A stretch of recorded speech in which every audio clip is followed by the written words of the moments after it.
Hi everyone, my name is Suma and I'm here with Andrew Holecek. He's author of many books on lucid dreaming and dream yoga. He's also a member of the American Academy of Sleep Medicine and author of scientific papers on lucid dreaming. Andrew, thank you so much for this opportunity. It really means a lot to me. I'm a big fan. Most welcome. It's a delight to spend some time with you. Thanks. I was looking through your website, and it seems like you'd been interested in mysticism for a long time. And I would love to know how you got led into lucid dreaming specifically, because it's such a niche and there are not that many speakers. Right. Yeah, there were a couple things, Suma. One was a particularly transformative experience I had in my early 20s. I had just finished a 5-year kind of double degree undergraduate program, and I was taking a year off, working in a surgical unit, thinking about going to medical school. And I started having, these kind of dreams of premonition, precognitive dreams, the sense of anticipation. I just felt like something was kind of happening. And at this point, I have to say I'd already been meditating for maybe some 4 years and studying so-called Eastern thought for maybe 5 or 6 years. But basically what happened was I slipped into a kind of an altered state. Actually, in retrospect, I don't think it's altered. I think it was actually a glimpse of the natural state. And really, this is the altered state. But anyway, what happened was for a period of about 2 weeks, I was involved in a state of awareness where my dreams were virtually lucid every night. And by that, what a lucid dream means, as you know, is you're dreaming and you're aware that you're dreaming. So you're still awake in the dream. And so my dreams were really largely lucid for this entire 2-week period. And what became really interesting was my daytime experience became more dreamlike, became more illusory. And so what fundamentally happened was there came a point right around 2 weeks or so where I actually started to have a hard time telling when I was awake or asleep. And so the experience that started out really kind of pretty cool got pretty hot. In other words, I thought, well, instead of attaining enlightenment, I'm just going crazy, psychotic. And so because I didn't have the underpinning, the understanding, I basically shut the entire experience down. But obviously something very powerful had happened to me. And then I slowly started dipping my toes back in to try to understand what the heck was that. And long story short, I started studying somewhat systematically, as a bit of a scholar, academic type, all the world's or many of the world's wisdom contemplative traditions. And then, really by process of elimination, one day I came across Buddhism and was immediately struck by, Buddha, the awakened one. Well, that's interesting. And the more I learned about it, especially when I finally discovered what the Tibetans talk about and teach is dream yoga, that was it. I drank that Kool-Aid. It was like, here was a tradition that completely was able to describe my experience. And so since then, this is already 40 years ago. Since then, I've been pursuing these nocturnal practices, of which lucid dreaming, by the way, is just one. It's just one of 5 nocturnal meditations. And as you just mentioned, I've written 3 books on it. I study it, I practice it, I write about it. So I'm really into it for a lot of reasons. So something like that. What did it tell you about the nature of reality? Oh, yeah. Gonna go drop into the deep end of the pool right away. I love it. Everything. Obviously this is a colossal topic. It really, in fact, this is the way I use it, Suma. I use lucid dreaming and then these other nocturnal practices as well, really as a way to explore the nature of mind and reality. And so it has illuminated a great deal for me. On one level, it's very interesting that by making the dream more real, the term is reify, to reify the dream, by implication, de-reifies this. And so that's what happened in that experience. My dreams became more and more real. That was the lucidity at night part. And then the lucidity a day part, which I didn't understand back then, was my waking reality became more like a dream. It de-reified. And so what it taught me about reality, which is echoed by a number of wisdom traditions and also some very interesting recent science, is that really the nature of reality is dreamlike. And so we can talk, I can go into this in quite a bit more detail if you like, but it fundamentally talks about dream. For me, it's like code language. Dream is a code word for manifestation of mind. And therefore, on a very real level, everything is a dream, literally. You know, in the Buddhist arena, they talk about 3 principal types of dream. The first one, of course, is what we know as the nighttime dream. That's also very interestingly referred to as the double delusion, or the example dream. That's very interesting. The second type of dream is this. This is the primary delusion. And what makes this the primary delusion is mistaking it to be real. It presents, but it's fundamentally, it's not in accord with the way things really are. Appearance is not in harmony with reality. And in fact, to actually say that the world is dualistic, solid, lasting, and independent, which for most of us is a given, it's called axiomatic, but yeah, that's just the way the world is. No, it's not. It's the way we construct it. It's the way we mistake it. And so by waking up to the nighttime dream, that's why it's called the example dream, the double delusion. You study mind and reality in that venue. Then you wake up and you extrapolate those insights to this. And I can say a little bit more if you want about how you actually do that. From what stance do you need to stand? Where can you stand? And therefore actually look at this world and say with complete authenticity, this is a dream. So I can come back to that. The third type of dream that's worth throwing into the mix is what the Tibetans refer to as the dream at the end of time. And this is Bardo. This is the death and dying trajectory. This is the 5th of my nocturnal meditations, Bardo Yoga, which is where, again, you know, we're dropping right into the deepest end of the pool, which is great, which is where you use the darkness of the night, the medium of the dream, to explore death. And so it's a very interesting way that you can use this middle aspect of the nighttime dream in not just a bidirectional way. Bidirectionality is a big term in science these days, you know, that what you do in the waking state affects the dream state. What you do in the dream state with like dream yoga helps you wake up to the waking state. It's not just bidirectional, it's tridirectional. And by this, what I mean is that lucid dreaming, not only does it lead to lucid living, which means waking up to the nature of this, it's tridirectional because it also pings forward and leads to lucid dying. It can therefore help you actually transcend this thing called death. Death is fundamentally an illusion. There is no such thing as death in absolute reality. And so I'll pause here because, you know, there's so many directions I can take this. But for starters, that's what comes to mind.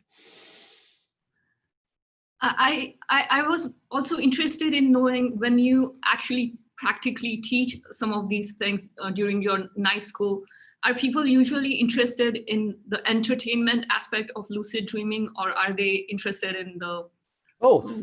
Yeah, that's a really nice question. Yeah, and this is why, in fact, Suma, there is this kind of spectrum. You know, dreams are amazing. There's so many ways to use the nocturnal mind, so many ways to use the dream. There's the classic psychological way, dream interpretation, the Jungian, Freudian thing. There's the shamanistic way. And then, you know, that's even before you get to what I call the nocturnal meditations. And then, so let me just say very briefly what my 5 nocturnal meditations are, and then I'll address your question very specifically. So the 5 practices, and this is my mapping, this is my cartography. The first practice is, I like the new term, it's a relatively recent term, it's called liminal dreaming, where liminal here refers to threshold. So it's like that gap, that threshold space between the waking space and the sleeping space, that dreamy, not quite here, not quite there space. More kind of classically, it's called hypnagogic, hypnopompic dreaming. These are wonderful terms where hypnos means sleep or the god of sleep. And hypnagogia is leading towards sleep, or I really like the image, leading to the god of sleep. Hypnopompic is leading away from that. So liminal dreaming is hypnagogic, hypnopompic dreaming. Super interesting, so much to say there. The next one is lucid dreaming. You know what that is. That's when you wake up to the dream. Very briefly for me, this is my mapping, lucid dreaming, and this is where it comes into the entertainment thing. Lucid dreaming is largely about psychological vectors or trajectories, and in my definition, mostly about things like self-fulfillment. And this is where the entertainment stuff comes into play, and it's so much fun. It's fantastic. It's sexy. It sells. You know, you've probably seen the print. Fulfill your wildest fantasies in the privacy of your own mind, right? It's fantastic. And it actually has, you know, escapism and entertainment has its place. You know, I mean, if you are a paraplegic, you can walk and run and dance in your dream. If you're blind, you can see. If you're a prisoner, you are free. And so this is not to be dismissed. It has its place. And so a lot of people come to lucid dreaming for the entertainment value. You know, the two most common things, as you probably know, that lucid dreamers do is flying and sex. I personally find it very entertaining when you combine the two. But at a certain point, you know, people will often ask, what now? What's next? That's where dream yoga comes in. So dream yoga takes it further, right? It's not so much about psychological vectors. Now it's more spiritual. So instead of self-fulfillment, as valuable as that is, I mean, what you can do in that arena is colossal. Dream yoga is not about self-fulfillment. It's about self-transcendence. It's about, you know, transcending the illusion of duality, waking up to the nature of mind and reality, exactly as I was alluding to. But there's still a couple more steps to go. With some stability in dream yoga, you can progress into what's called sleep yoga or Ursul, luminosity yoga in Tibetan. It's not the same as yoga nidra, even though nidra is the Sanskrit word for sleep. It's not the same. Yoga nidra is actually more like liminal dreaming, just in case somebody is confused. And so briefly what happens with sleep yoga is you actually maintain lucidity, where lucidity is, again, a code word, code language for awareness. A lucid dream is a dream that you're aware that you're dreaming. Lucid sleeping, as unbelievable as it may seem, is when you maintain constant consciousness. You're actually aware in the deep dreamless state. And lest we think this is just like, you know, spiritual mumbo jumbo or hyperbolic, there are actually scientists now at the University of Wisconsin-Madison, and I'm in consult with them, working to design studies using really advanced meditators that actually can maintain lucidity through the deep dreamless state. They actually have a kind of 24/7 awareness. And then the very last one, as I briefly suggested, is Bardo yoga. Bardo is a Tibetan word which means gap, transitional process. And it refers, if you believe in this sort of thing, right, to the gap between lives. And so here's the way these all work together, is that each one of these practices, there is kind of a progression with them. They become increasingly more subtle, more formless as you progress. And they have this very interesting kind of pattern where each succeeding practice transcends but includes its predecessor. And by that, what I mean, lucid dreaming goes, you know, starts in a certain sense with liminal dreaming, but goes beyond. Dream yoga transcends but includes lucid dreaming, starts where lucid dreaming leaves off, but goes beyond. And then the same with sleep yoga and the same with Bardo yoga. And therefore it provides this really marvelous opportunity to work with our minds in these extremely subtle dimensions. And then, like Tartan Tuku Rinpoche, the great master, says, you know, literally, if you take full advantage of the nocturnal mind, obviously a little bit exaggerated, but you get the idea. He says it's almost as if our lives are doubled, because instead of zonking out in total oblivion, non-lucidity for a third of our lives, I mean, imagine, theoretically, imagine how much you could learn if you live to be 90, 30 years in the sleep and dream state, 6 years in the dream state, you can get a PhD in less than 6 years. So I mention this because there's so much that you can learn psychologically, spiritually. I actually refer to these practices now as kind of the pedagogy of the future. And there's no science behind this. I can give you some of the science that actually substantiates this claim.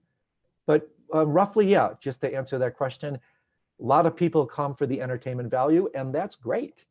That's why I have lucid dreaming programs that feeds that population. And then you have the deeper divers, the meditators, the spiritual practitioners. They're not that interested in going to the movies anymore. They want to wake up. Then we bring them into the dream yoga retreats. So it's fantastic. You have an interest, there's a bandwidth of the dreaming mind that you can engage. And there are so many different types of dreams, Andrew. Like some of the dreams can be precognitive. Some of them, like you get to learn different skills. You get to learn different psychological aspects of yourself. How do you differentiate between, how do you discern if like, and there are also some of the dreams which are just random, which don't mean anything. Absolutely. So how do you discern like which dream is what? Like if Sure. this is just fantasy, or some of them are like valuable information? Yeah, that's a good question. So yeah, just like there's a spectrum of different nocturnal practices, there's a vast spectrum of dreams themselves. And they go from really what you were saying, from basic neurological noise, which it doesn't mean anything, to what are called theophantic or hyperlucid dreams. So that's the spectrum, from dreams that you can just completely disregard. But here's the thing about any dream, and it doesn't matter. This is the great thing about dream yoga. It doesn't matter what kind of dream arises in the world of dream yoga. This is where it's different from dream interpretation, different from even lucid dreaming. In the world of dream yoga, you can use any dream for the practices of lucidity. But with that set aside, then it's exactly as you say, there's this vast kind of cartography of dreams. You have dreams that you can completely disregard, that really carry no messages, no import. It really is this kind of neurological noise. And then it just progresses to dreams that deliver, in a classic Freudian, Jungian sense, messages where, as you probably heard this saying, an uninterpreted dream is like an unopened letter. And there's some real viability to that. There's tremendous truth to the unconscious mind sending up symbolic messages and the like, absolutely, positively. Then, as you mentioned, you have what are called precognitive or prodromal dreams, dreams that can actually portend the future. And we can talk a little bit about the mechanism behind that. How can that actually be? Then you have these massive big dreams. They're called theophantic dreams, or dreams of clarity. These are life-changing dreams, especially if they're lucid. You can just have one of these dreams and it'll change the course of your entire life. And I can again tell you like why does that happen? And then you have the really super special dreams, the more kind of elite dreams. These are called dreams of clear light. These are non-dualistic dreams, only really mostly accessible to pretty advanced meditators. And then there are also what are called hyperlucid dreams that I alluded to earlier. These are dreams where, quite literally, Suma, you wake up from these dreams. They're so real, they're hyper real. You wake up from those babies and this appears to be the foggy dream. That those are game changers. It's a little bit like the transformative power of a near-death experience, right? It's same. And this is why you only need one. I've never had an OBE or near-death experience, NDE, but I'm sure you've read all the accounts. You can just have one of these things. I mean, Eben Alexander, the neurosurgeon, had one dream and it changed the course of his life and launched a best-selling book. In the same way, hyperlucid dreams work at that same level, because you are in fact touching these extremely foundational dimensions of mind. And you wake up from those puppies, it is a game changer. I mean, talk about waking up on the right side of the bed. It doesn't just, infiltrate your day, it infiltrates your life. And so when you combine hyperlucid dreams with these kind of theophantic dreams, these really powerful kind of epic religious spiritual dreams, and you can see this throughout history. These are dreams that can almost change the course of history because they're so true, they're so foundational, they're so real. And the fantastic thing about the nocturnal meditations is you don't have to wait for the serendipitous nature of these dreams. You don't have to just hope to get lucky, right? You can practice. You can actually practice certain incubation techniques, certain induction techniques that literally cultivate this type of dream. And that's really the beauty, because instead of just waiting for luck to win the lottery, you can actually very precisely exercise your mind and heart, cultivate.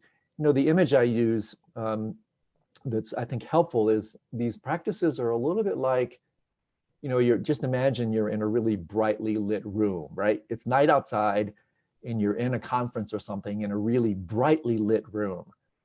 And you want to step outside to get a breath of fresh air. So you open the door, you step outside, and at first, you can't see a thing. It's pitch black because your eyes are so constricted. That's a very interesting metaphor that I'll return to.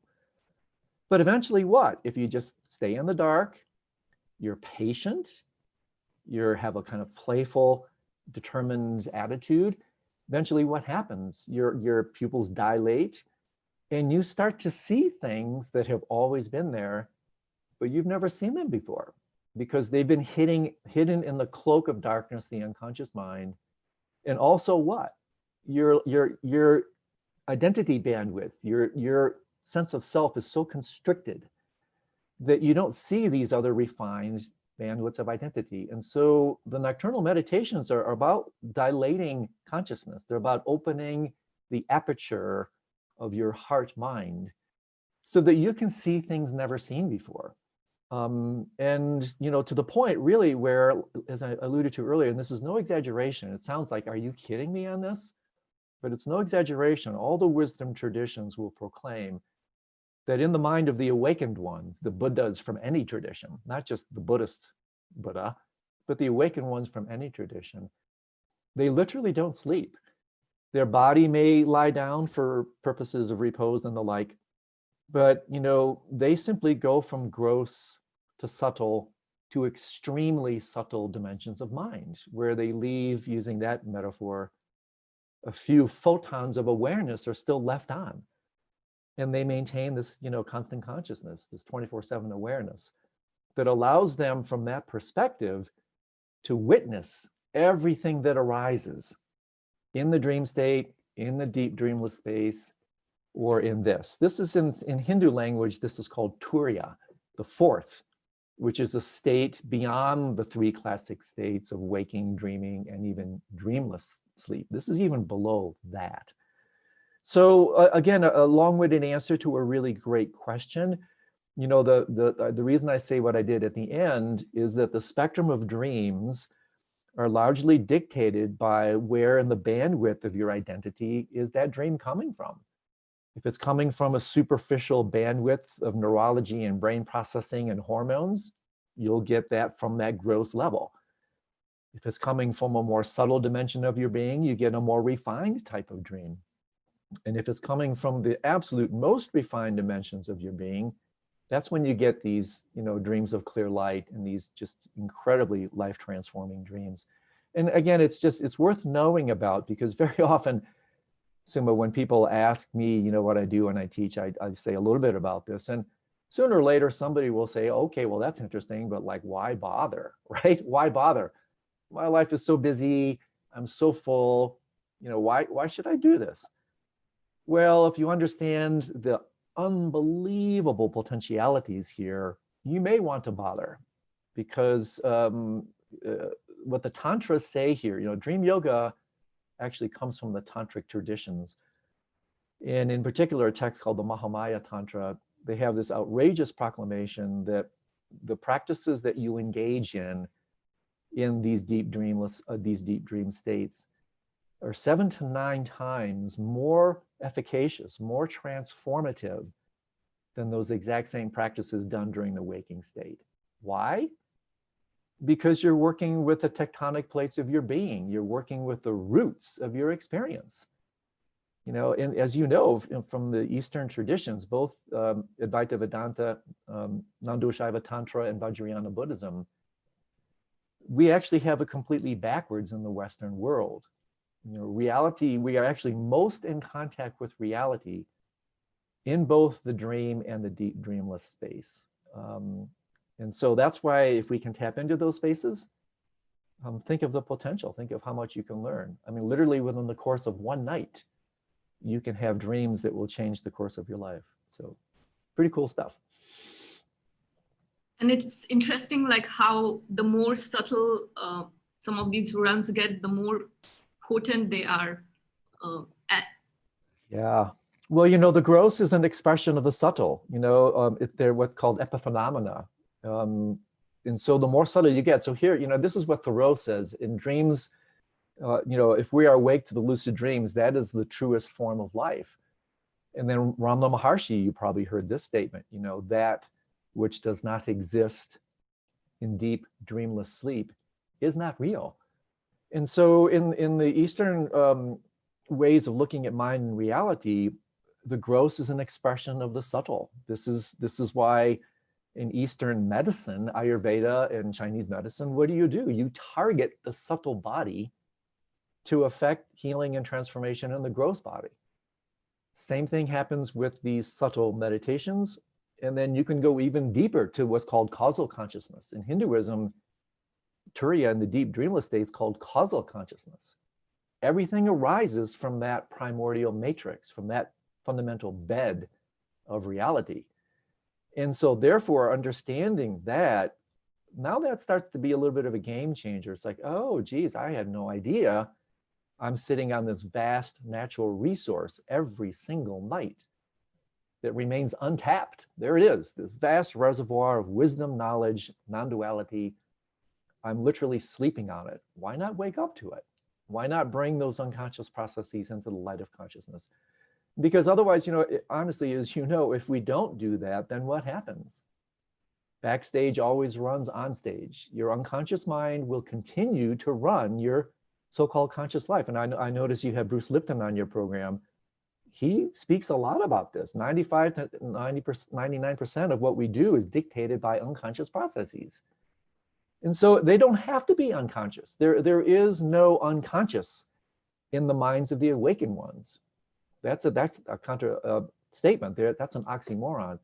That's partly what defines the awakened being, is all the unconscious has been brought into the light of lucidity, into the light of consciousness. That's why they don't sleep, because there's nothing to put them to sleep. They're on 24/7. And so this, again, I harp on this a little bit because it has tremendous psychological application, spiritual application. It can help you prepare for death. As you mentioned earlier, you know, you can rehearse things in your dreams. You can do role-playing psychological processes in your dreams. The more I research it, and I've been researching it for decades, the more I'm just blown away by what's actually available to us every single night when we go to sleep. Who would have thunk it? And there is so much information accessible over there that's not available in the waking state. Your unconsciousness is kind of on board, and you can learn so many of your blind spots. Yes, absolutely. Well said. Absolutely. You know, and it reveals so many things. It reveals the light. That's kind of what we're talking about here. You know, my dear friend Chris Wallace has a wonderful saying. He's the Sanskrit scholar. I love it in relation to this. And he says, there is no darkness within, only light unseen. And so this reveals that light. But just like you're alluding to, this is a very interesting statement. It's also revelatory in that it reveals our blind spots. And one of the most insidious of all the blind spots is a little bit like what I was suggesting earlier about the constricted nature, using the analogy of the light-dark thing, is that in the Western world, we are all, or at least most of us are, afflicted with a level of discrimination and bias we're not even aware of. These are the most dangerous forms of discrimination, so the ones we don't even know about. And so the discrimination here that I'm referring to is the extraordinary bias we have in the Western world for waking consciousness, for what's referred to in the literature as wake centricity. We're highly wake-centric beings, where we think that the only viable way to explore the nature of mind and reality is in the waking state. That's a hubristic, that's an arrogant Western way that dismisses 2/3 of reality. The other 2/3 being what you can glean in the dream state and what you can glean in the deep dreamless state. You're leaving that out.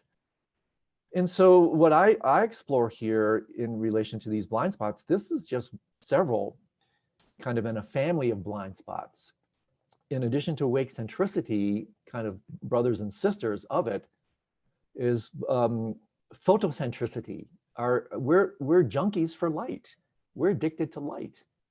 And with, the advent of artificial light, I actually think some of this, paradoxically, this is one of the signatures of the Kali Yuga. I think this is one of the signatures of the dark age, is the rampant runaway epidemic of artificial light, literally spreading at a rate of like 6% a year around the world. And also the levels of distraction and the violations of the night, the violations and the sanctity of the night that takes place with our lust, this photocentricity. We're light junkies. And then also super interesting connected to this is sight centricity. By far, sight is by far the most dominant sense. 1/3 of brain processing power is devoted to processing vision. And so all of these centricities are really in the service of the mother of them all, which is egocentricity. That's the central centrism. And so this therefore reveals something, again, in terms of blind spots. It therefore points to this really illuminating fact that non-lucidity in the dream state, let alone the deep dreamless state, is largely a developmental issue. It's largely born from the myopia, the blindness of ego. Because what happens when we fall asleep is, ego, sense of self, is really only fully online and operational in the waking state. And so what does it do? It colonizes, dominates, and dismisses other states of consciousness and the realities disclosed by that consciousness simply because it can't experience them. And so it's a little bit like, when the nobility of science goes ignoble, when it turns into scientism, when science colonizes, dominates other domains like spiritual pursuits and shamanistic pursuits, other ways to look at reality. That's a really arrogant kind of egoic. And, again, we can't really generalize everything as Eastern and Western anymore, but I think you get the basic idea. So yes, it's exactly as you're saying. These practices, they're profoundly revelatory. They will reveal where you stand. In fact, the moniker for dream yoga is the measure of the path. Dream yoga will show you where you are. And as any psychologist since Freud will tell you, dreams are also profound truth tellers. And this is I think in my estimation, why these practices are a little bit more advanced, because honestly, a lot of people prefer to be in the dark. A lot of people don't want to know. A lot of people, my teacher, Punlap Rinpoche, is very direct and blunt. He says, most people just prefer to be asleep. They prefer to be stupid. And so therefore, I say this because there sometimes can be a very powerful kind of conflict of interest with these practices, that on one level, the spiritual bandwidth of your identity may want to wake up, become lucid. That's kind of the upper bandwidth of your being. And then there's this whole evolutionary, devolutionary caboose that doesn't want anything to do with it. Because fundamentally, it will eventually mean the transcendence, i.e. the death of ego. And so therefore, this is worth throwing out there, because the single biggest issue with these practices is discouragement. They're not easy. And understanding why it's not easy, why it's littered with so many hurdles, will help you understand where they're coming from and how to work with them.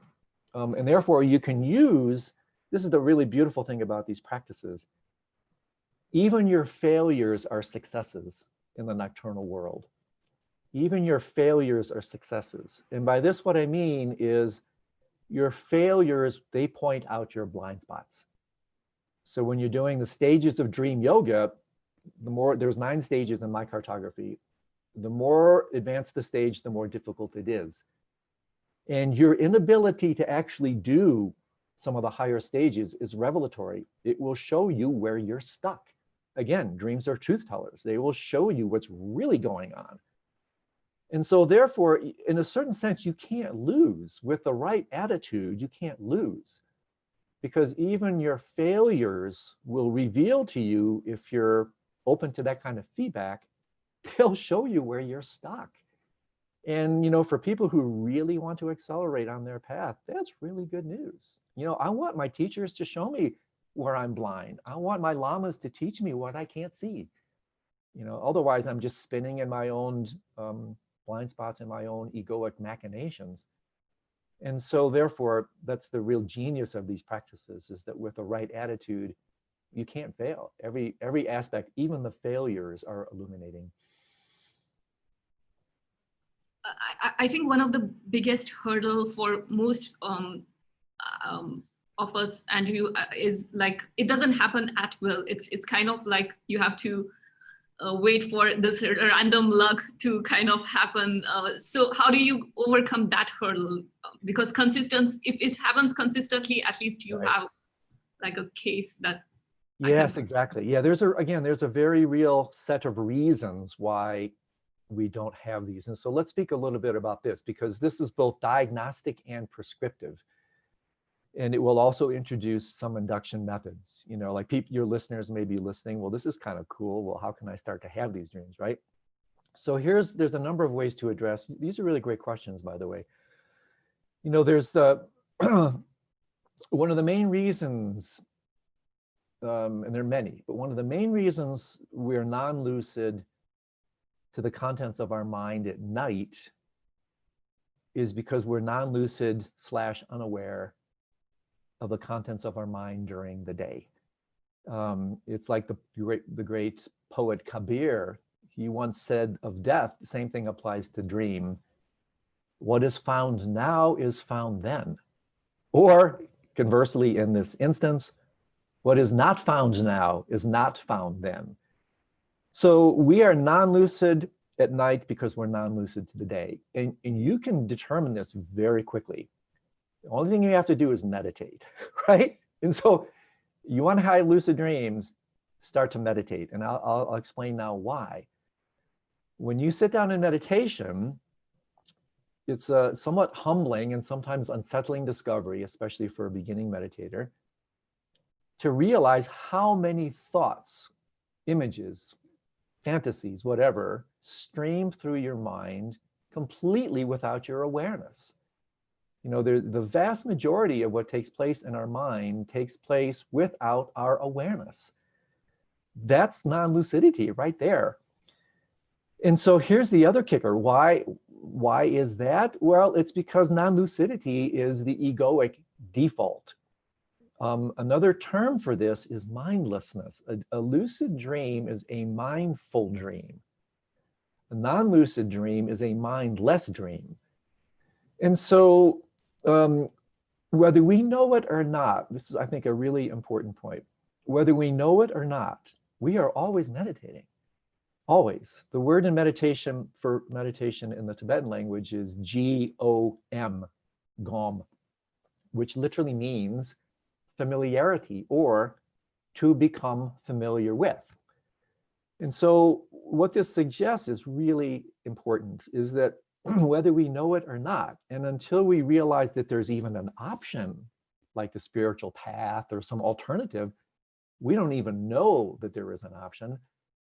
Whether we know it or not, we're always meditating, and by default, because we don't know of another option, we're always meditating on distraction, on mindlessness, on forgetfulness, on non-lucidity. We are virtuosos in the art of mindlessness. Just look at your mind. Look at your mind to see the truth of this. Sit down in meditation. Oh my goodness, I've been a meditation instructor for 30 years. It's unbelievable. It's actually kind of humorous, you know, how hundreds of students have come to me when they start practicing, And one very classic complaint, you may have experienced this yourself, is, I hate this meditation thing. I've never had so many thoughts before. It's driving me crazy.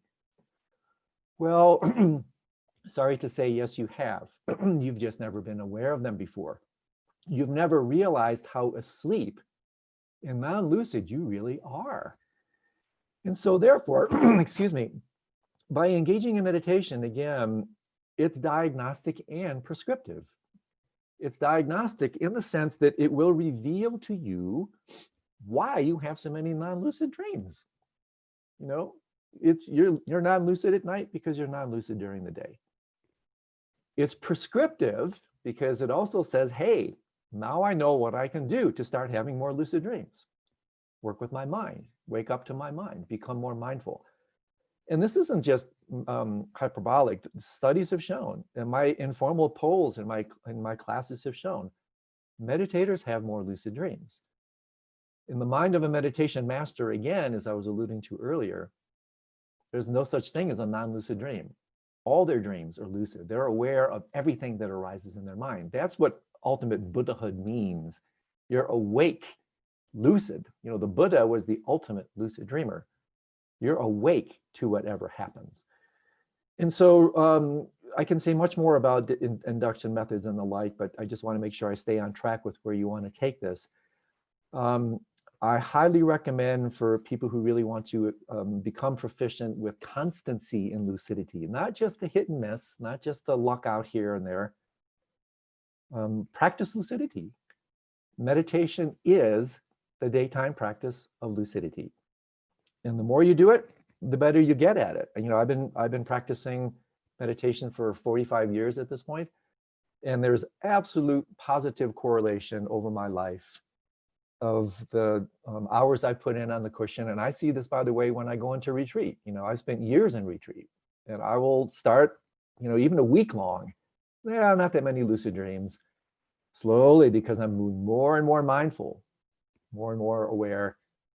Naturally, what happens? I just start to have more and more lucid dreams. It's a natural consequence of this type of practice. And then so to supplement that, there are hundreds, I wouldn't say hundreds, dozens and dozens of other types of induction methods. We can talk a little bit about those if you want. But in short, it does not have to be an accidental affair.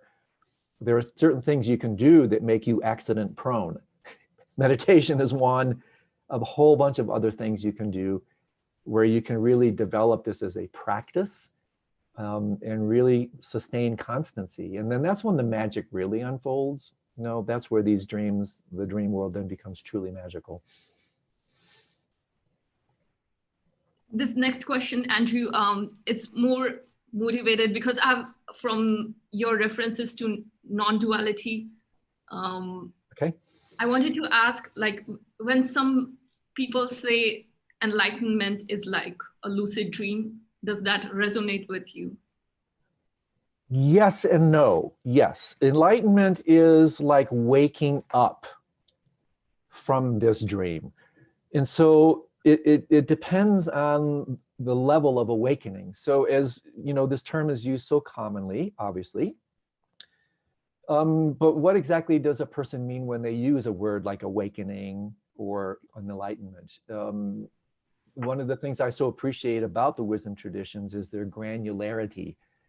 For instance, in the Buddhist tradition, you know, I'm principally a student of Tibetan Buddhism, but I also am a deep, passionate student of other non-dual traditions as well. And in my tradition, there are at least 10 stages, 10 gradations of awakening. They're called the 10 bhumis.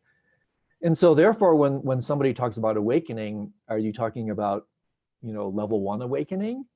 Or are you talking about the awakening of a Buddha, you know, 11th level bodhisattva? So on one level, you know, what you're saying, just to make it a little bit more colloquial, is that yes, in fact, you can use again, the double delusion. You can use the experience of waking up to the nighttime dream as an intimation, a hint of how you can wake up to this dream. And then remind me to come back to this because I want to give you a little bit of footing about how you can actually do that. And so the liberation takes place in this following way. You know, let's say, for instance, you're involved in a nightmare. We've all had nightmares. There are two things that make a nightmare a nightmare. One, psychological, is undigested, unprocessed, unresolved experience. There are certain rejected aspects of your mind that are really coming back for integration, for healing, for holing, for individuation.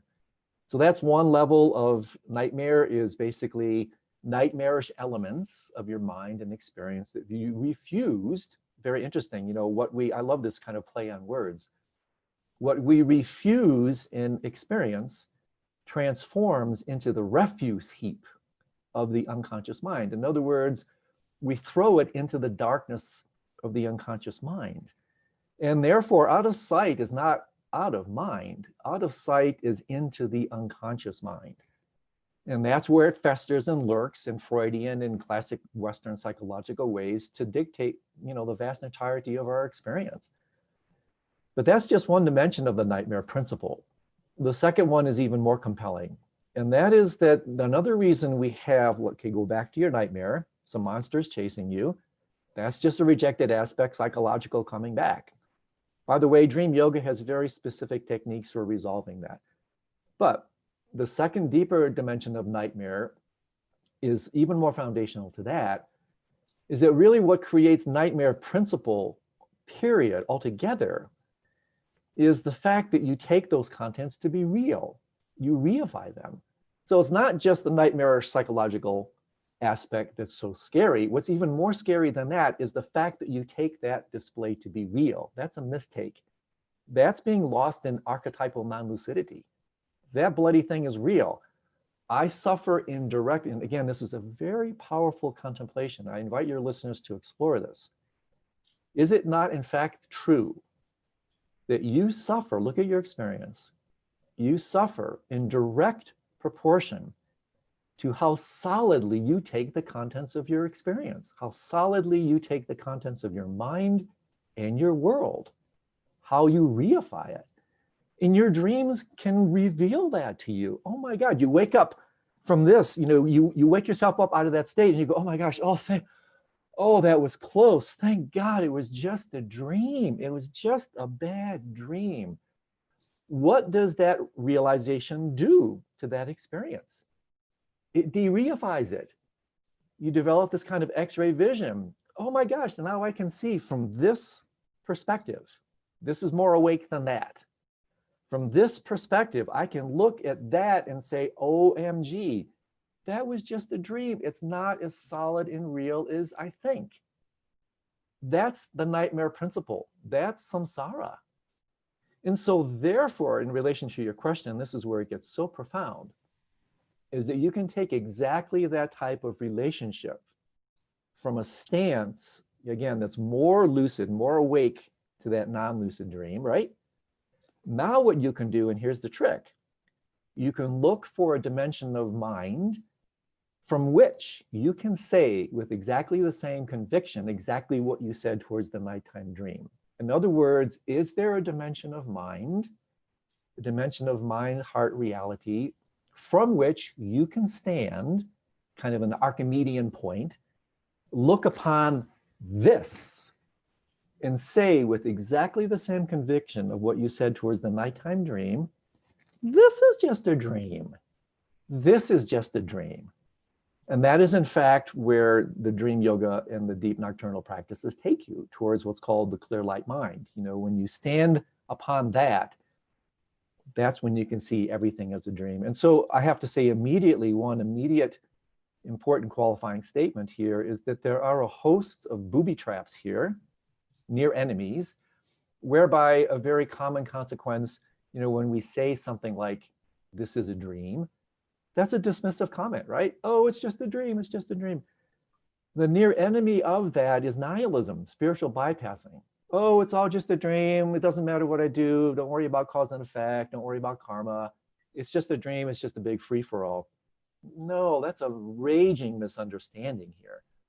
When we say that something is just a dream, what it means is that appearance is not in harmony with reality. That there is a dimension of reality that is truer than what you're misconstruing your experience to actually be. So on one level, yes, we can say it's just a dream that dismisses the nightmarish quality.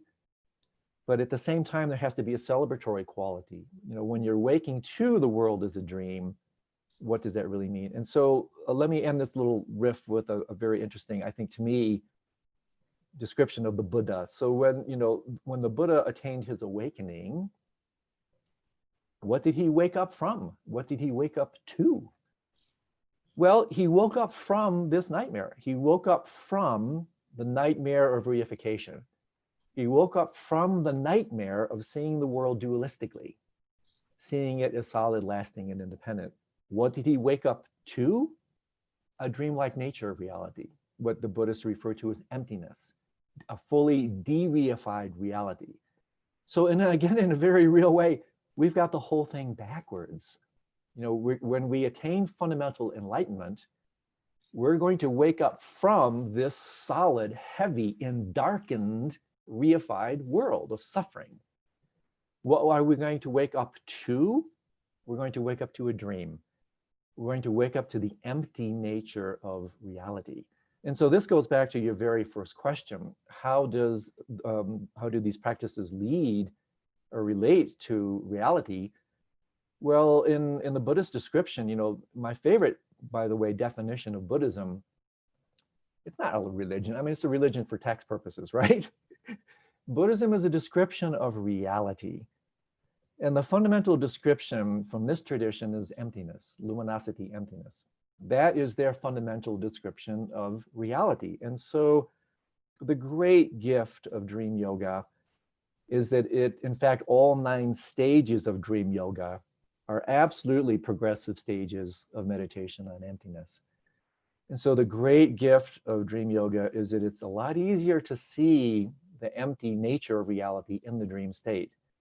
And so therefore, as Mingyur Rinpoche says, it's the ideal classroom for studying emptiness. So again, really great questions. We're definitely swimming in the deep end of things, and I'm happy to unpack these or any one of these issues a little bit deeper if you'd like. The reason I brought it up in the context of non-duality is because I think some non-dual speakers would say that even in lucid dream, it's a dualistic experience. There's Correct. still a dream. That is absolutely correct. I agree with him wholeheartedly. So again, this depends on the degrees of lucidity. So when we wake up, as I was alluding to, there are degrees of this awakening. So one level of awakening is in fact the classic lucidity principle. You wake up and you realize it's just a dream. But there's still, exactly like you're saying, and as your non-dual friends are correctly suggesting, if you still somehow perceive that I am experiencing this dream, right? I am the one who's having this dream, you're still not completely awake. You're I wouldn't even say halfway there. You've just woken up from the display, but you still have not woken up from the dualistic relationship to that display. And so that's where dreams of clear light come into play, where eventually that's ultimate lucidity. That's the lucidity whereby you wake up and you no longer have a dualistic relationship to the dream. And then, of course, by implication, in a bidirectional way, you wake up in the same way here. You no longer have a non-dualistic relationship to this display. So I completely agree with those who say that waking up, and this is what greatly differentiates lucid dreaming from dream yoga, is, yes, you wake up to the dream. That's just lucid dreaming. Dream yoga, especially the higher stages, goes exactly to what your friends are, what you're talking about, is that deeper degree of lucidity or awakening, where then not only do you wake up to the dream as a dream, then you wake up to the display, to the realization that that dream is not separate from you. And that gets pretty tricky. I'm happy to go there if you want. What's actually taking place epistemologically here, what's taking place perceptually, like what's really going on when we make these kinds of statements, because they're not that easy for most people to wrap their minds around. Talking about non-duality from a dualistic point of view is fundamentally impossible. It's really tricky.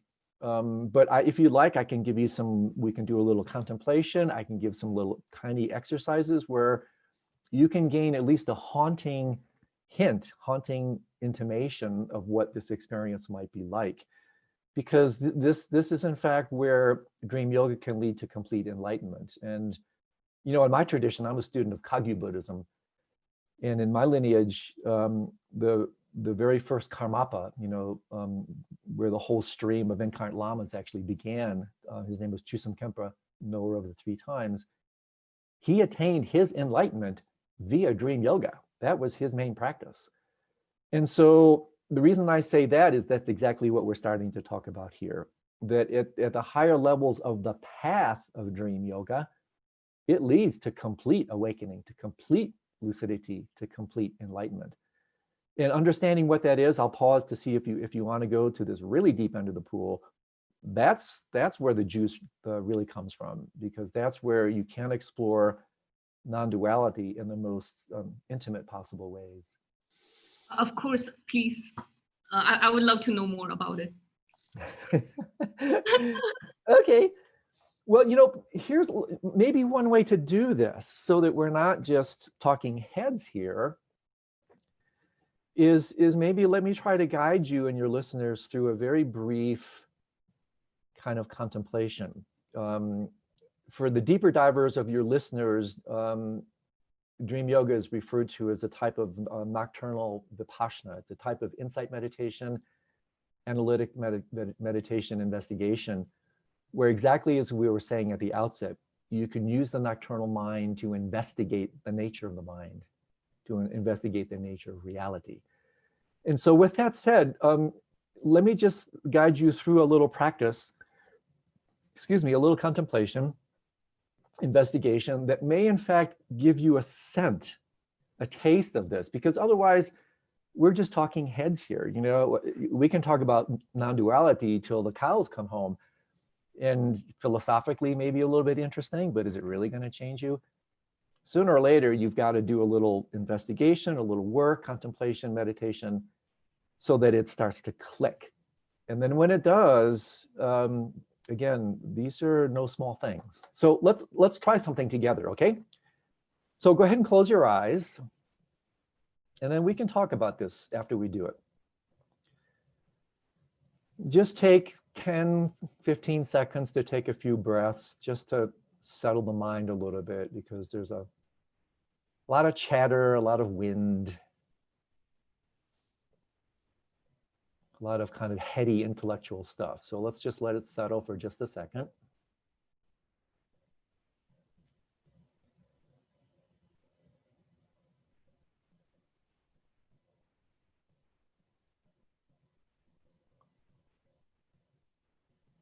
And then we can invite this following little investigation. For the purposes of time, I will guide us through this with just a bit of rapidity, but I deeply encourage you to listen to this again, hit the pause button, and really reflect deeply about where this investigation will take you. So I want you to, the first part of this is very easy. I want you to bring to mind a dream. Any dream, doesn't have to be lucid, just any good old over-the-counter dream. Now imagine yourself back in that dream, whatever it is, doesn't matter. You're back in that dream.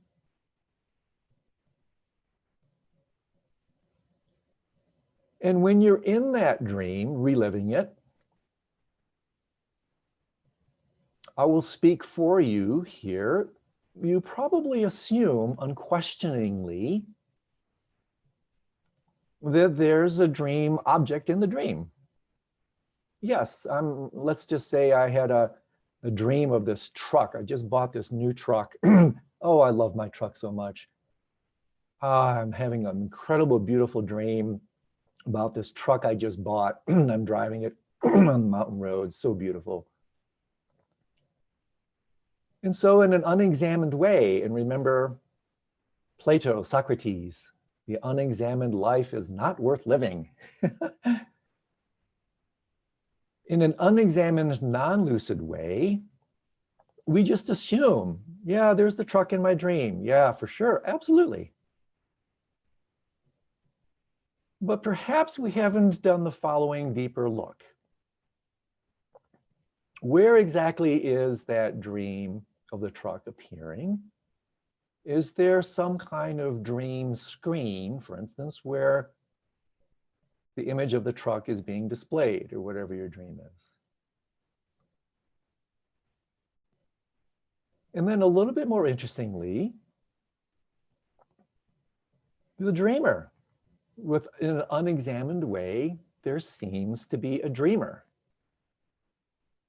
And this is usually where people start to hiccup a little bit. Well, what do you mean? Of course there's a dreamer. I'm having the dream. No, you're not. No, you're not.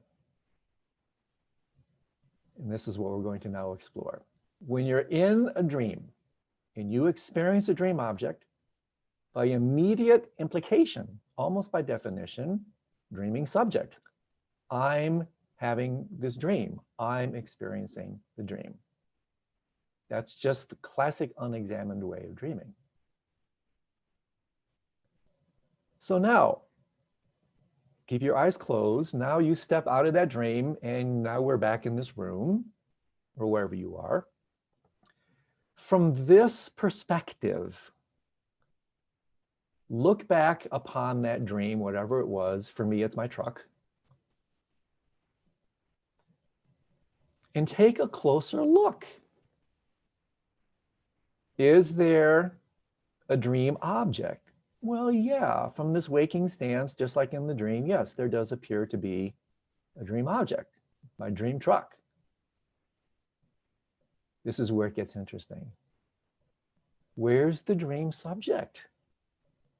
Where's the dreamer? And this is where you have to look. Look. Can you find the dreamer? Gee, I never really thought of that before. Wow, let's take a real close look together. Oh my gosh, I can't find it. I can't find the dreamer. WTF is going on here? Who is perceiving what? We cannot deny that there is a dream appearance, the truck or whatever. But where's the dreamer? There isn't one. That's what emptiness is. The dream is empty of a dreamer. And this is the punchline. This is where now we start to give you a taste of non-duality. How is perception taking place here? How is knowing epistemology taking place? Who is perceiving what? Who is knowing what? If you don't have a dreamer, yet the dream truck or the dream image appears, what's going on here? The only conclusion you can eventually draw is the dreamer, the dream object knows itself. It's reflexively aware. There is no dreamer. The dream objects are reflexively aware, non-dual knowing, non-dual perception. They perceive themselves, they know themselves. There is no dreamer. Still, the object is there, so to speak.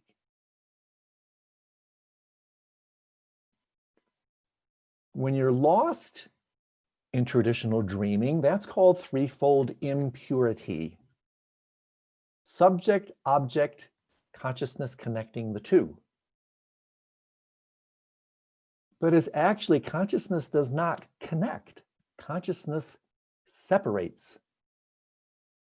Awareness, wisdom connects. Threefold purity means no object, no subject, no disconnecting consciousness, just awareness, aware of itself.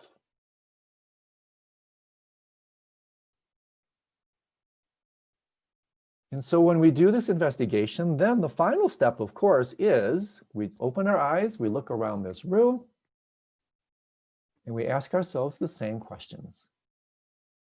boy, it sure does look like I'm seeing this screen. It sure does look like I'm seeing Suma. It sure does look like I'm seeing this wall. Just like it sure did seem like I'm having that dream.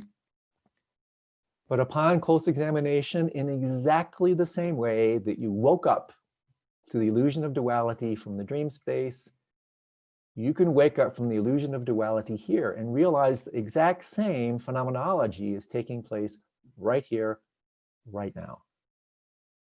And then you can extrapolate it into, it's not just dreams without a dreamer, it's thoughts without a thinker. There's no thinker. If you can find the thinker, I'll give you my personal email address.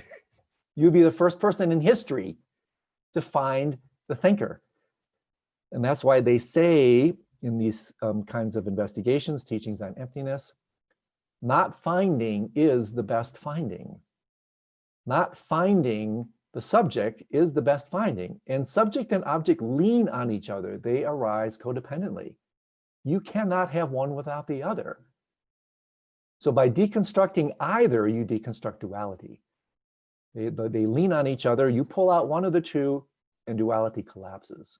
And so this is just one level of investigation within the arena of dream yoga that will lead you to the insights that dream yoga per se will more explicitly lead you to. This sometimes referred to as a kind of a tantric epistemology, a knowing that is not defined by Western models of duality. No subject, no object, no consciousness connecting the two. Just appearance reflexively aware. That's what it means to be awake. In the ultimate sense, that's what non-duality is. And of course, it's not so easy to see because we're so deeply asleep. There's so much karma, so much habit. That's all that habit is. I mean, that's all that karma is habit. There's so many bad habits of seeing the world in this way that my one little investigation will definitely not be enough. You have to bring this kind of crowbar back into your mind and heart over and over again. And then especially with the actual practices of daytime meditation that support it, there are others. And then in particular, dream yoga in particular, till you turn on this kind of night light and fundamentally see for yourself, so to speak, even though there isn't one, this ultimate illumination of these nocturnal practices. So something like that. That was really a wonderful way to answer that question, Andrew. Thank you. I also wanted to ask you about, I came across this quote on your website. I think it's from a scientist, Matthew Walker. Oh, yes. Yeah, great quote. Great quote. He says that it's possible lucid dreamers represent next iteration of Homo sapien evolution. What are your thoughts on that? Yeah, you know, of course I'm going to say that because I am the leading edge of evolution, right? So of course I'm going to proclaim that I'm leading the edge of evolution. I was really taken by Matthew's statement there. He's a hard-hitting neuroscientist. This comes from a book called Why We Sleep. He's an academic. He's not a mystic. He's a scientist. And in this really beautiful book that I studied, you know, as a member of the American Academy of Sleep Medicine, this book is a tour de force for the importance of sleep and dream. And he only spends 3 pages, and the fact that he devotes anything to it is amazing, but he spends 3 pages talking about lucid dreaming. And at the very end of these 3 pages, he says this, and I find it just an astounding statement. And here's some neurological footing to this, since we're talking a little bit about neuroscience. The aspects of the brain that come back online when we're lucid dreaming, you know, when in a non-lucid dream, certain aspects of the brain are offline. When you come back on in a lucid dream, certain aspects of the brain light up. They come back on.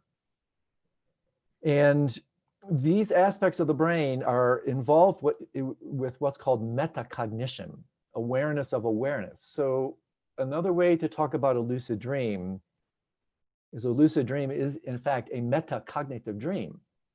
It's a dream that you're aware that you're dreaming, awareness of awareness. So all processes of metacognition is typified in the lucid dreaming state, or what is of interest to us here. And so the way this has some neurological footing, neuroanatomical footing, is that if you were to take your eyes and somehow, just imagine, it's kind of an interesting little thought experiment, eye experiment.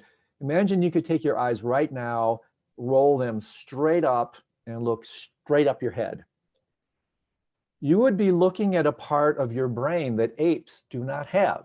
That's one reason apes' foreheads slope back. They don't have this part of the brain. So the most recent aspects, these, the apes are, as far as we know, our closest evolutionary ancestors, right? And so and this is very interesting kind of metaphor and literal, the frontal edges of neuroanatomical and therefore neurological evolution occur quite literally at the frontal aspects of our brain. The frontal cortex, literally the dorsolateral prefrontal cortex, the precuneus, and the orbital frontal cortex. That's what's up here that apes don't have. That's what you look at if you were to look straight up. That's what comes back online in a lucid dream. Now, how interesting is that? I let you draw your own conclusions. To me, this is really, really provocative, that these most recent advances in human evolution, literally represented in the frontal aspects of the brain, leading the frontal edge of evolution, are in fact those aspects of the brain that come online in metacognition, which is what a lucid dreaming is. And you can make your own conclusions based on that. It seems to make a lot of sense to me. And therefore, again, this is my kind of argument that I mentioned earlier, that I do believe when these induction methods, the ways, especially this is a great contribution from the West. I think Western induction methods are actually better than Eastern ones. When these are increasingly refined with gadgetry and supplements, and there's all kinds of really cool stuff happening, that lucid dreaming really could represent the pedagogy of the future. I mean, think about how much more you could learn if you added this night shift, this night school. And if you can join those extra hours with the ability to work with the tectonic place of your experience, now you've got a real double whammy. You've got a real twofer going on. Because it's not just adding years to your life, quite literally, years of awareness, consciousness to your life. You're also working with domains of mind. They're so subtle, so refined, so generative, that they really can not only add hours, they can amplify the hours, because you're dealing with these kind of stem cell levels of your being. And so, to me, it makes tremendous sense. I just jumped in glee when I read some of these studies and I saw Matthew's book. It simply just put a little bit of neurological scientific footing, because unfortunately in the West, we still capitulate to the high priests of empirical science. I think that's unfortunate. But, if they have something to say that can augment, support, and say, wow, that's really interesting. Maybe now I'll take up lucid dreaming. That's great. But I think at a certain point, again, a little bit different topic, we do not need to defer to the scientists to come to these types of conclusions. We just need to read the literature, most importantly, do these practices, see for ourselves, and then you'll know. It doesn't matter what the scientists say. You will find out for yourself these incredible transformative capabilities that await you every single night. So yeah, I do think it has that potential for sure. And even if we compare it in terms of technology, I feel like sometimes, and I'm speaking only from some glimpses, where lucid dreams, like they are kind of like a virtual simulator where you can, and maybe even like an advanced virtual simulator where you can learn certain things and you don't have to repeat those mistakes here in the waking life. And what an interesting comment that is. Yes, in fact, the paper I wrote, I did this paper with a cognitive neuroscientist, virtual lucidity and virtual threat. We use virtual reality, and we did some lucid dream stuff around it. Yeah, that statement actually has more import than I think you may be aware of. And by that, what I mean is that Carl Jung actually talked about this to some extent, but it's in the wisdom traditions that if you develop a very sensitive relationship to your mind, i.e., your lucidity becomes quite enhanced. And again, this is a little bit more Eastern thing, but karma matures, habits, and we can talk about structures of mind in terms of like, where this actually comes from, how it works. But habit, karma, very, very often when it's coming to fruition from these deep unconscious states, before it percolates up into manifest reality, and this is often where precognitive dreams come from.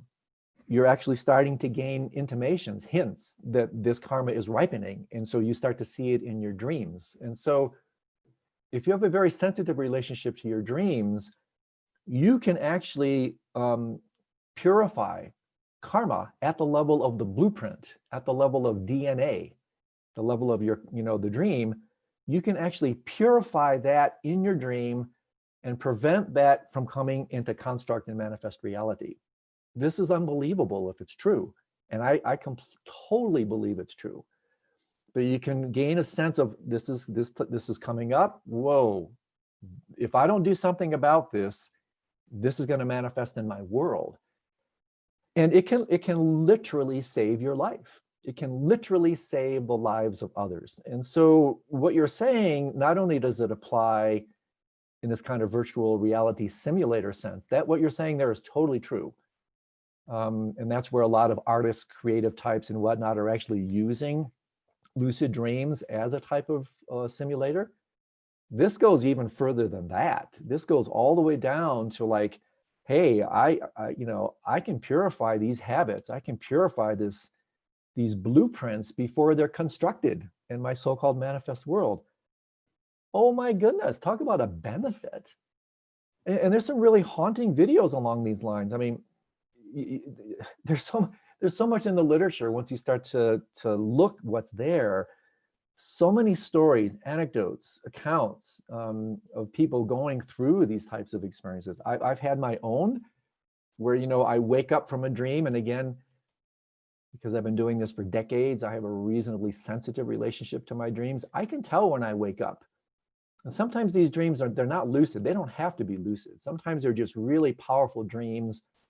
I wake up from them and I know right away, whoa, baby, I need to write this dream down. I need to really pay attention to this dream. I need to do something about this. And it's hard to say because, I don't live in a parallel universe. What would have happened if I didn't take some of the actions that I did based upon these dreams? Who knows? That's an impossible experiment to conduct, right? But my experience has borne out over and over the validity of honoring these dreams, listening to them, purifying that karma, acting before they're constructed in your physical reality. And then literally, no exaggeration, these types of dreams can literally save your life. I had some of those experiences, and it's really mind-blowing. Like sometimes it can show you things that you've been so like unaware about yourself that you make these mistakes about yourself. It's going to get you in trouble. No kidding, huh? Yeah, exactly.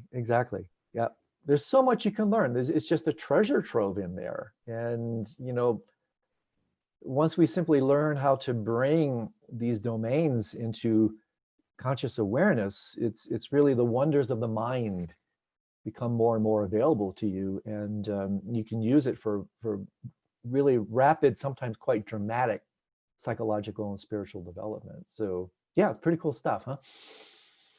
What are your thoughts on shared dreaming? Is that something you have experienced or some of your students? These are great questions. Thank you for being so thoughtful. I have not personally had a shared dream outside of the fact of the dream that we're sharing together right now. And actually, I'm not kidding on that. I have some very dear friends, elite lucid dreamers, who absolutely positively have had these dreams. They've shared their stories with me. It makes sense to me.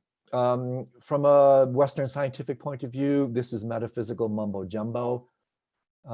They would say, yes, you can have shared dream themes, but because they believe all these dreams are solipsistic, which means all the dreams just occur in your mind because your mind is your brain. They dismiss these things categorically.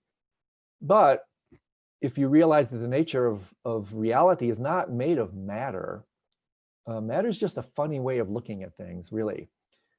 The nature of reality is made of mind stuff. Even physicists, Sir James Jeans and other quantum physicists have basically said this. You know, the world is made of mind stuff. And so therefore, some of the people, dear elite lucid dreamers that I know very well, I trust completely, have shared the most amazing stories, in fact, about having these shared dreams. Sometimes they're serendipitous. Sometimes they're actually incubated. In other words, the dreamers will get together in advance. They will say, let's do this, let's meet there. Then they do it, then they compare notes, and then of course they have it. And this takes, you know, this in my cartography, this is like stage 7 dream yoga, where you can create what the Tibetans referred to as a type of special dream body. Again, this is starting to walk towards the ledge of credibility and credulity here, but hey, why not? That you can actually create somewhat akin to astral projection stuff. I don't do that at all. I can't speak with great authority about that at all. But the Tibetans talk about it with consistency, that you can create a special dream body that is not limited to this, and that you can actually meet in the so-called dreamscape. And this is where, you know, we transcend Western notions of solipsism, that it's all just your mind. Well, on one level, it is all mind, but it's not just your mind. It's this collective mind. And so while I personally have not had this experience, people I know have had shared dreams, and I believe them and I trust them, and I've read the literature, so it makes sense to me, even though it's not part of my personal experience. And one of these concern I've come across online in some of the online forums about lucid dreaming, that it seems like there hasn't been a lot of new information on the subject since like past few years. It's been similar information and no new developments has happened. What do you... Scientifically, you mean, or where? I mean, there's a lot happening. There's a lot happening. Oh yeah, there's a lot happening. It depends on, you know, what do they mean there's not a lot happening? Same techniques and same knowledge, kind of. No, that's not true. I mean, techniques, perhaps, because at a certain point, you know, you are going to kind of top out with the methods that are available, even though new ones are actually being developed. But, you know, I'm pretty tuned into this world. And you know, Martin Dressler, Benjamin Baird, Tada Sumbries, I mean, there's a lot of science going on around this stuff. Stephen LaBerge, Kristen Lamarca. There are dozens of scientists that are working with this stuff. Some of them, in fact, a lot of them I know personally, they're my friends. And they're churning out data on the effects of galantamine, the effects of meditation. I mean, there's a ton. So I'm not quite sure where that statement is coming from. To me, it sounds a little bit like they may have just hit a wall and simply haven't looked beyond the curtain of what's actually there. Because, you know, the literature continues to expand, the science continues to grow, new things to continue to come out. I think there is for sure a rehashing, a repurposing. Absolutely. So if those commentators are just relying on that, I guess that's where they're drawing their data. But to me, those comments seem just a little bit misinformed, because that's certainly not my experience. I mean, there's a lot happening behind the scenes. You know, you just have to look below the hood, and especially in the scientific community. And then really, this is one of the things that I hope to bring with my work in dream yoga. Lucid dreaming, I think eventually, I wouldn't say it's being exhausted, but it will, just like the mindfulness revolution, by the way, it's going to top out, and then, or bottom out, whichever metaphor you want to use. And then this is why I think things like dream yoga, sleep yoga, liminal dreaming, Bardos yoga, this adds an entirely different dimension, layers of dimension to just standard lucid dreaming. You've got 4 other practices you can work with instead of just classic lucid dreaming. And perhaps that's one contribution I'm trying to make, is in fact dilating, increasing in this narrative of opening to other possibilities of working with a nocturnal mind. So on one level, I provisionally agree with those kinds of statements. On another level, I think they may be just a little bit misinformed. Where do you see this going over the next 5-10 years? How do you see things unfolding? From which perspective? From a philosophical perspective? From a scientific perspective? Both kind of. Do you see this becoming more mainstream? Would there be more lucid dreamers? Would we yes, I do think so, yes. And there are a number of reasons for that. One is, again, just wait. Watch the literature. It takes a while for science in their, because they work in such kind of tightly knit academic ways that it takes a while for those insights to be percolated. Like, the great work of Stephen LaBerge, he did many, many, many years of scientific study before he started writing his popular books, Lucid Dreaming and Exploring the World of Lucid Dreaming. And those two books are seminal contributions, because all of a sudden the science he'd been working on for years was now made available, and they were like virtual bestsellers. So it takes a while for that, for real. It's not fast food. This is slow food. It takes a while for this stuff to percolate up into the public domain, into the public arena. So I think you'll be hearing more about that as the data comes out, and in some of these induction, like the transcranial electrical stimulators, the induction methods, as they are refined, you're going to be hearing more about that. The other reason I think it's going to continue to expand is a little bit connected to what I was saying earlier. The meditators have more lucid dreams. And so therefore, as the mindfulness revolution continues, and also I'm actually writing a book now critiquing the limitations of the mindfulness revolution and how it leads to meditation revolution, because mindfulness is just one tiny sliver of meditation. And so eventually, because there are so many meditators and there are more meditators coming out, and even yoga practitioners, by the way, you're going to start having people have more and more lucid dreams because they're meditating more. And so they're going to go, geez, wow, this is super interesting. What can I do with this? They might luck out. They might even have a hyperlucid dream. Oh my God, this is like amazing. What am I going to do with this? And then they start to look around and, oh, there's some books. There's some, there's a support network like our nightclub platform. There's a way I can develop this. So I'm personally very optimistic about where this is going.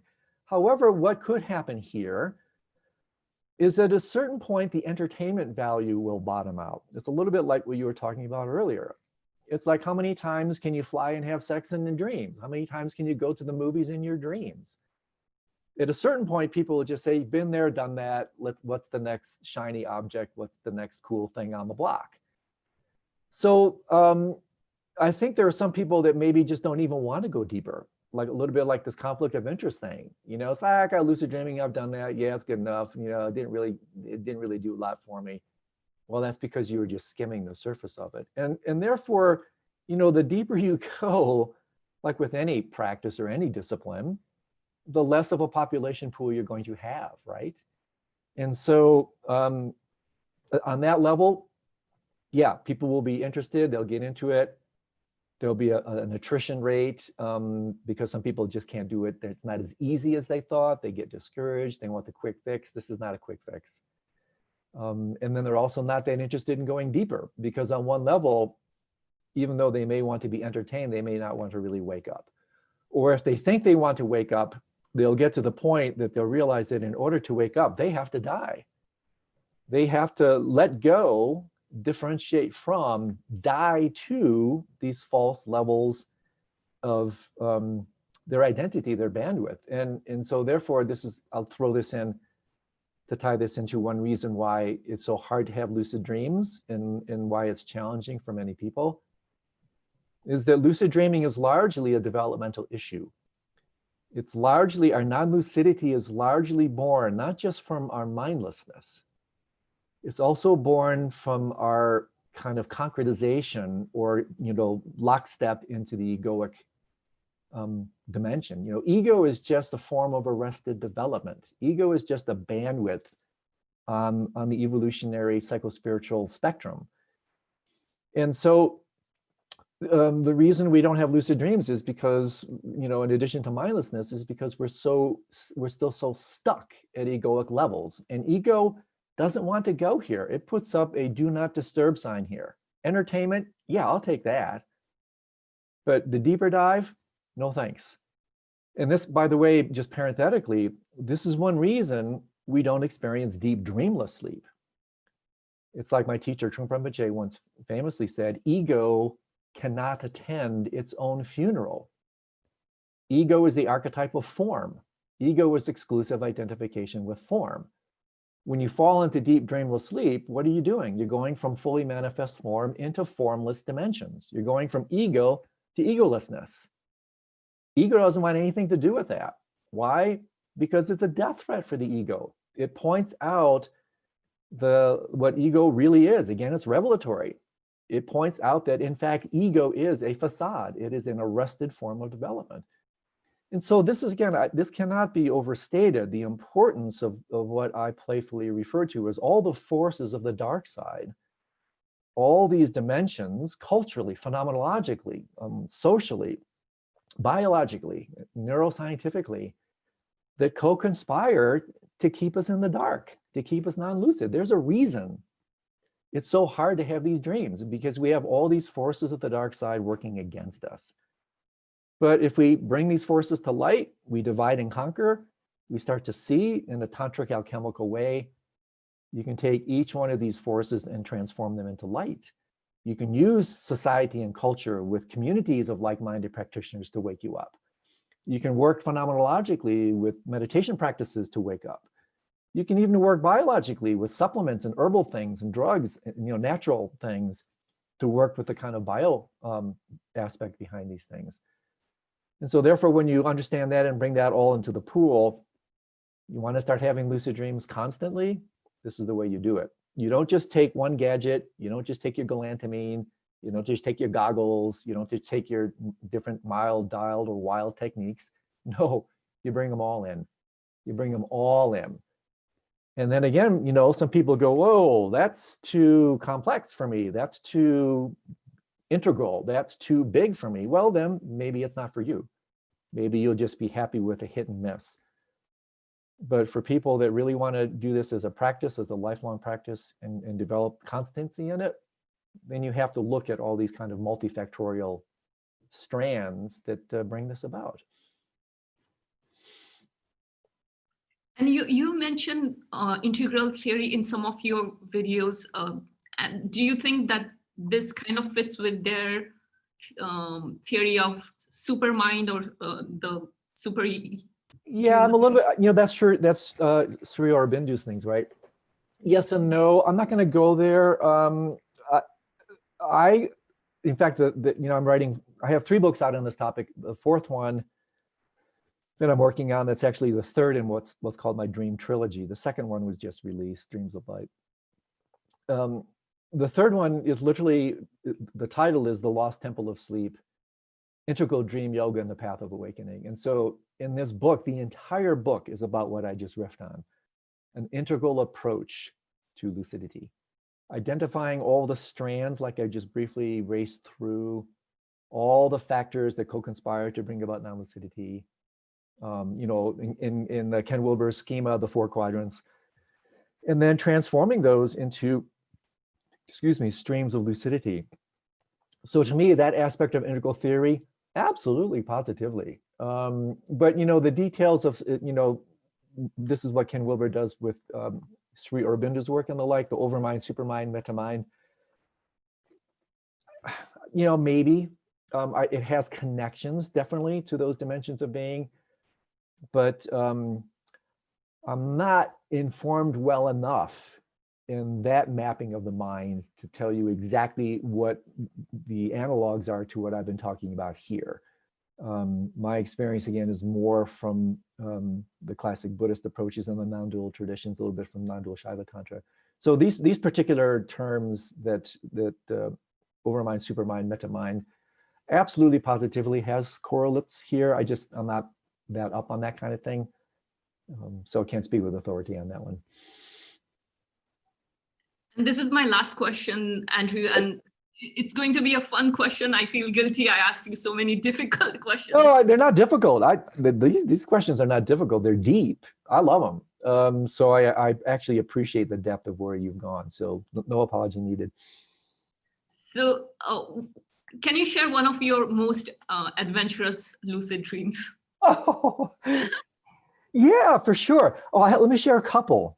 I just had a couple, and I never used to share any of these dreams, but even my own teachers now say if motivation is okay, if pure, you can share. So let me share a couple. I had a couple really cool ones here. Here's one I had just a week ago, and then I'll share another couple.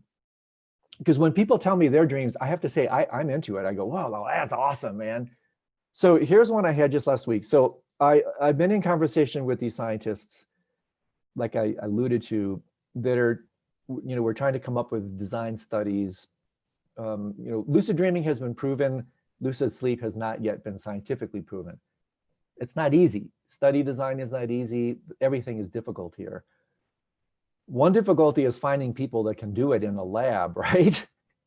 It's not easy when you're in a damn lab all hooked up with, high density EEGs and monitors, and you're supposed to have this super refined state. Like, good luck. So unless you can get a true meditation master who can just drop into this without any issue, and those babies, these people are really hard to get, and on one level they could care less. You're not going to get them in the lab. So then you're left with Joe Schmoes like me that like, yeah, maybe I can get in there and do it. And so I had a dream a couple of weeks ago where I've been thinking about this stuff. And this is also, I'm sharing this because not only was it interesting, it also points out to the wonder and the mystery of these types of explorations, that it's not all this kind of regimented, stage 1, stage 4, no. The stages are just ways to bring a little bit of organization and articulation to an otherwise very fuzzy arena. And so very often, since I've been doing this for so long, very often what I do now is I won't specifically incubate a dream stage. Like, I used to do, tonight I'm going to do stage 6, and then I would do it. Now it's a little bit more gestalt. It's more open. It's like, sometimes I don't even have to say it. Sometimes it's more like what's in my mind space. And so you'll see that what happened here was I'm in this mind space about, gee, I wonder, I need to ramp up my game here. I need to try to have more lucid sleep experiences. And so I went to sleep one night, a week ago, obviously, one night, and I had a really cool lucid dream. It was not hyper lucid, but it was pretty darn lucid. And in the course of this dream, I was in a strange kind of museum type place. I didn't, I'm sure there was some symbolism there, but I didn't bother unpacking it. But what was really interesting was there was like a little chaise lounge or something in this kind of museum thing, and a little blankie, a little white blanket. I'm sure that all has symbolism. The white as well is a symbol of purity. And so for some reason, I'm in this dream, and I'd done a bunch of other things, and then I'm walking down this dream hallway, and there's this thing, and I go, oh, heck, I'm going to take a nap. I am going to take a nap in my lucid dream. I never thought of that before. I mean, like, what an outrageous thing to do. So here I am, I'm in my lucid dream, and I see this thing, and I go, I'm going to take a nap. And so, I lie down, I close my eyes. That's one way, by the way, to work with invitations into lucid sleep, is when you're in a lucid dream. For those of you who have lucid dreams, the next time you're in a lucid dream, close your dream eyes and see where that takes you. It'll take you one of 3 different places. And so I closed my dream eyes, I laid down, I took a nap in my lucid dream. Like, I mean, how cool is that? I didn't incubate it, it just happened. And I had a very interesting formless experience. And I came up from that, I swear, I woke up and I was just laughing. First of all, it was like, where did that come from? And secondly, it was like, how cool was that? And so to me, it's like, again, I've been doing this for decades. And it's like there's still so much mystery left in there. There's so much to learn. And so let me share another one more. This one has to do with healing. So this is also worth throwing into the mix. So this is like a month ago. And I was actually in Palm Springs, and I was playing some golf, and so my back was a little tweaked. And so I had this dream, again, a pretty long, this is, again, like 45 minutes, 50 minutes, hour lucid dream. That's where stuff, you can really do stuff. And so this dream was so cool. I was doing all these different things, just all kinds of stuff. I was just having the greatest time. And so I do like one stage of dream yoga. When you have an hour in the space, you can do a lot. So I would do, one stage of dream yoga, and then I'd flip to another. And then I'd have some fun. I'm going to go back to the entertainment thing. I'm going to go back and do the flying sex thing. Oh, did that for a while, come back. I'm going to do another, so I'm like playing with all this stuff. And it was so awesome. And then what happened, two things happened. I woke up because I had to go to the bathroom, and my back was hurting. And so I'm laying in this liminal space. Now I'm in a hypnopompic space because the pain in my back and my bladder being full woke me up. And it was like, damn, I don't want to get up. I want to stay in this dream. This dream was so cool. I'm not going to let this wake me up. And so what I did, I'd never done this before. I went back into my dream. For the deeper divers, this is part of what's called the mild technique, the mnemonic induction of lucid dreams. So I'm in the hypnopompic space.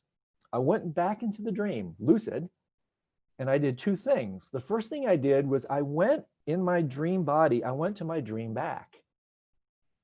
The dream body is intimately connected with physical body. And I was actually able to loosen my physical back pain by what I was doing with my dream back. It was a form of dream healing. I was able actually to open the cramp in my back by what I was doing in my dream. And I was really encouraged about that. I said, wow, this is awesome. Now let's deal with the bladder thing. So I went in and I just imagined, I visualized, I said, I'm going to make my bladder bigger. I'm going to expand and give, more space here. And so then I got rid of that crazy little obstacle. And so therefore I was able to stay back in that dream for a good other half hour or so. It was awesome. And again, I hadn't thought of that before, but it was like, hey, you know what? I don't want to get up. This dream is so cool. I'm not going to let it end my lucid dream. And so I went back in and I did these two kinds of things. And to me, this really lended personal, and I've had so many friends tell me this, credibility to how you can use these dreams for healing. That you can, because your dream body works with the subtle body, the gross body is an expression of the subtle body, you can affect what happens in the gross body by what you do with the subtle body. And so talk about benefits. Now we're not just talking pedagogy. Now we're talking about medicine, subtle body medicine, dream medicine, where you can actually start to work in this way to help alleviate. And I can't tell you how many of my friends have told me. I just had a conversation with a scholar from Baghdad yesterday on the phone. We did a Skype thing. He was sharing exactly the same type of thing where he got rid in one night. He got rid of a physical problem that he'd been wrestling with for over a year. And I have heard these things over and over and over again. So I share those stories with both those spirits. One is there's so much magic here, stuff I've never done, even though I've been doing this for decades. And then secondly, yet another dimension of benefit that you can use these things, not just psychologically, not just spiritually, physically. So there you go. There's a couple. Your first dream reminds me of Inception. Mm-hmm. Yes, the first, yeah, well, you're clever. So yes, indeed. The movie Inception, which was, entertaining, dealt very much with these kind of nested dreams, false awakenings, and I call them recursive dreams, where you can have dreams within dreams. And that was exactly what happened with the lying down on the couch thing in the first dream I shared, was, I took a nap within that lucid dream, and that dropped me into a deeper space. And so that was another first. I've had many false awakenings, just like in Inception, where you have a dream, you wake up from it, oh, it's so great to be awake. And then you realize, oh my gosh, I'm still asleep. And then you wake up into another domain. I've never done it the other way. I've actually never gone into a deeper dream intentionally. These all happen accidentally. And so exactly what you said is spot on. I was able to work with recursive nested dreams by actually taking a nap within one dream that dropped me into another one. I'd never done that before. So yeah, good for you. That's exactly what happened. And this may be like even an interesting way to look at death. Maybe we sleep here and wake up somewhere else. It could loosen that fear of death and not. Yeah. You're a very sensitive thinker. You have terrific questions and comments. Absolutely. You know, again, death is just the dream at the end of time. And so this answers a very common question around death, which is, where do you go when you die? Well, with this deep understanding of the nature of mind and reality, and in my, the definitions I've given about reality and dream, you simply transition from one dream to the next. We're in a dream right now. We just don't see it that way. I mean, this is not exaggeration. You are dreaming right now. You just don't see it that way. And so when this dream is revealed for what it is, that's what happens when we die. Where do you transition? You transition into another dream. What dictates the contents of that experience? Exactly the same thing that dictates your nighttime dream, or even this, which is your habits, your karma. If you are not lucid, when you go to sleep tonight and you have a non-lucid dream, a regular non-lucid dream, if you're not in control and awake of that dream, what controls the dream? Your habits. It's just your habits in there. And in the Bardo literature, the Bardo teachings, when we die, what controls that dream at the end of time? Your habits. Which again is why, the master of the one-liner, Chögyam Trungpa, once said, when he was asked, what is it that reincarnates? He said, your bad habits. It's brilliant. Your bad habits. And so therefore, what you're saying is just so spot on. Even in the Greek intellectual tradition, the god of sleep is hypnos. The god of death is thanatos. What's their relationship? They're not just brothers, they're twins. Twins. So death and sleep are intimately connected. And so in the Bardo literature, a little bit for the deeper diver, there are 3 death bardos: the painful bardo of dying, the luminous bardo of dharmata, and the karmic bardo of becoming. They describe the entire trajectory of the after-death journey according to the Tibetan tradition, as typified in the Tibetan Book of the Dead. Falling asleep is a similitude, a concordant experience of the bardo of dying. Deep dreamless sleep is a similitude, concordant experience of the bardo of dharmata. Dharmata just means isness, suchness, non-duality. And dreaming is a similitude, concordant experience of the karmic bardo of becoming. And so therefore, like a fractal, in a similar iterative way, you can therefore use every single night to prepare for death. It's the same dissolution process, the same reconstitution process. It simply just takes place in a more micro form, a microgenetic form, every single night when you go to sleep. So it's exactly like you're alluding to. And in fact, in the Tibetan tradition, dream yoga came about principally as a way to prepare to die. That's how I got into it. I got into it basically backfilling it with my deep study of thanatology, with death and dying. I just kept reading in the literature. Everybody's talking about dream yoga. Everybody's talking about dream yoga.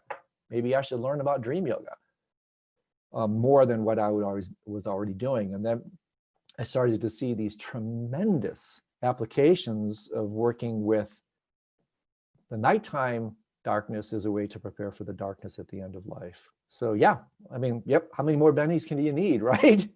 Help you die, it'll help you heal, it'll help you wake up. I mean, it's unbelievable. All the benefits that these practices have, and you brought them out very nicely. Good for you. Thank you so much, Andrew. I think we've got to cover a wide spectrum of lucid dreaming in this conversation. I would say so. Yeah, I think you've done a marvelous job. Thank you for the sensitivity and the depth of your questions. I really appreciate it when somebody does their work and they come prepared and they ask the level that you ask. It means a lot to me. So thanks for that effort. Appreciate it. And if someone wants to contact you, your website is andrewholecek.com. Yeah, Holecek.com, and thank you for the opportunity to set up my lemonade stand. Yeah, that site's pretty active. I teach on this stuff pretty regularly. Obviously, almost everything now is online, but I'm pretty active. I also have, as I alluded to earlier, 2 years ago, we started this platform I'm super excited about. It's called Night Club. It's a playful term for fairly rigorous exploration of all these practices. And what we do there is we have a very active community, a little bit like Reddit, where people come on and they just chat about stuff. That's free membership. Then we have a very, very modest kind of subscription thing where people can listen. We have several hundred hours of material there, many, many webinars, 40 interviews with some of the leading thinkers on this planet on this topic, big-hitting scientists, philosophers, scholars, you name it. And so it's basically, I teach this stuff a lot, and it's a way to just support people. This journey is solitary by nature, and have a sense of family, sangha, community of like-minded people to support you is really important. And so it's really growing. It's a rich, wonderful way. Like yesterday I mentioned, I spent 2.5 hours with a tremendous scholar practitioner of Baghdad, an Islamic Sufi mystic. And we spent a ton of time talking about the Islamic relationship to this. And I do that with others from different traditions as well. So yeah, those are the principal ways to understand about what I do and connect. So thank you for that opportunity. Appreciate it. Thank you, Andrew. And I think what you're doing is quite like, we'll see how things unfold. It's a kind of subject that takes a lot of patience. So I congratulate you on that. Yeah, it's worth it. But see, it's worth the trouble. See, it's worth the effort. It's not slow food or fast food. It's slow food. It's not a sprint. It's a marathon. And those who stay in the race, so to speak, those who stay in just, determination, it's like His Holiness the Dalai Lama says, right? Never give up. Never give up. The fruits are in direct proportion to the efforts. And yes, it takes a little bit of effort, but eventually it builds on itself, because fundamentally it's a great way to close. We may think that we're doing something artificial. We may think that we're kind of creating these spaces, but no, that's a relative way of looking at everything we've talked about. A more absolute approach to what we're talking about here is that awareness / lucidity is the natural space. It's the natural state. Lucidity is the natural type of dreaming. Staying awake, lucid in the dream sleep state, that's the natural state. And so therefore, on one level, yes, we can say there are these methods, these techniques, these efforts, true. On another level, absolute level, more spiritual level, and this is no kidding, it's a great way to end. The only thing you have to do is open and relax. The nature of your mind is already lucid. The nature of your heart is already awake. You just have to relax into that, and this is the treasure that awaits you within. So that's I think a wonderful way to come full closure. All this effort to learn when all we really need to do is relax. So I wish you all the best, and yeah, I'll be in touch. I'm really interested in lucid dreaming, and I want to interview more people on this subject.